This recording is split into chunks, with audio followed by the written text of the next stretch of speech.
Hello बच्चों, let's read this question. So this question says that truth table for the following circuit given in the figure. ठीक है, आपको देखिए circuit given कर रखा है, इसके लिए आपको यहाँ पर ट्रूथ टेबल बतानी है। ठीक है, तो चलिए इस क्वेश्चन को स्टार्ट करते हैं। तो क्या लिख सकते हैं, देखिए बच्चों, इस क्वेश्चन का की कॉन्सेप्ट देखिए, इसका की कॉन्सेप्ट आप लॉजिक सर्किट लिख लीजिए। क्या लिख लीजिए?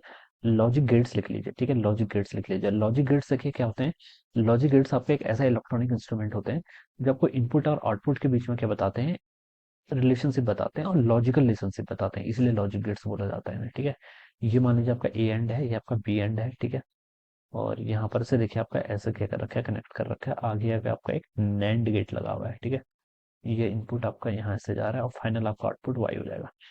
ठीक है, चलिए इसको स्टार्ट करते हैं। ठीक है, तो देखिए बच्चों, मैं इसको चलिए वैसे कर लेता हूँ, ट्रूथ टेबल बना के, सॉरी ट्रूथ टेबल नहीं, लॉजिक से सॉल्व करते हैं। पहले देखिए यहाँ से इनपुट ए आ रहा है, यहाँ से बी आ रहा है। तो देखिए इस एंड पर ए आएगा, इस एंड पर कितना आएगा, बी आएगा। ठीक है, ये ए ऊपर जाएगा तो यहाँ से तो ए आ जाएगा। ठीक है, ये कैसा गेट है, देखिए बच्चों पहले ये बताइए, ये आपका और गेट है। और गेट का फंक्शन क्या होता है, ये ऐड करता है। क्या करता है? ऐड करता है। और गेट क्या करता है, ए प्लस बी करता है।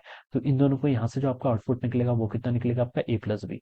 तो देखिए ये जो ये वाला गेट है, दूसरा वाला, ठीक है, इसके इनपुट क्या आ रहा है, एक तो ए आ रहा है, दूसरे एंड पर ए प्लस बी आ रहा है, और ये नैंड गेट की तरह बिहेव कर रहा है। नैंड गेट का फंक्शन क्या होता है, देखिए नैंड गेट क्या करता है, दोनों को मल्टीप्लाई करेगा और आगे नॉट भी लगा हुआ है। ठीक है, तो इसको हम लिख सकते हैं ए टाइम्स आपका ए प्लस बी। ये तो एंड गेट का ऑपरेशन हो गया।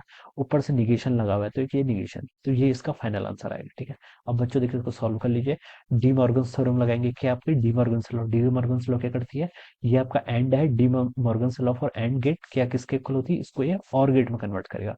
तो अब इसको ऐसे लिख सकते हैं, ये हो जाएगा आपका ए का बार प्लस यहाँ से कितना हो जाएगा आपका ए प्लस बी का होल बार। ठीक है, ये वैल्यू आपकी यहाँ पर से ऐसे आ जाएगी। ठीक है, अब इसको देखिए थोड़ा और सिंप्लीफाइड कर लीजिए। ये कितना हो जाएगा आपका ए का बार यहाँ से आ रहा है प्लस ए प्लस बी का होल बार है। ठीक है, अब यहाँ पर हम अगेन डी मॉर्गन थ्योरम लगाएंगे।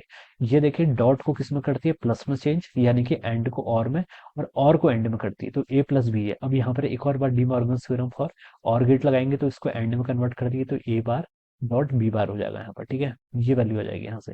तो देखिए बच्चों, अब यहाँ से ए बार को अगर आप कॉमन ले लेंगे तो कितना बचेगा, वन प्लस आपका बी बार के equal. One plus B bar किसके इक्वल होता है, वन के इक्वल होता है। ठीक है, always.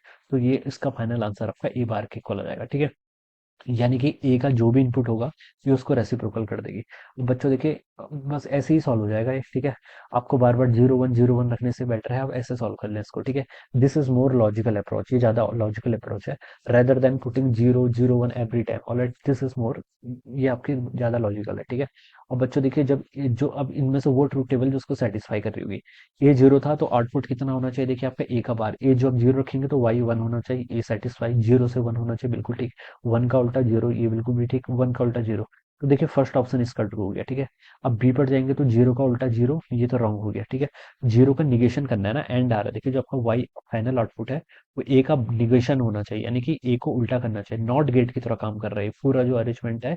This is behaving like a not gate. ठीक है, तो जीरो का नॉट वन होना चाहिए था, लेकिन यहाँ पर जीरो दे रखा है, तो ये तो आपका ऐसे ही रॉन्ग हो गया। अब देखिए ए पर सी वाले ऑप्शन में देखें, तो जीरो को इसने वन किया, ये बिल्कुल ठीक है। जीरो का इसने अगेन जीरो किया, तो ये रॉन्ग हो जाएगा। जीरो का ऑलवेज वन ही होना चाहिए। ठीक है, तो ये भी आपका सी भी नहीं हो सकता। डी पर जाएंगे तो जीरो का वन किया, तो ये ठीक आ रहा है।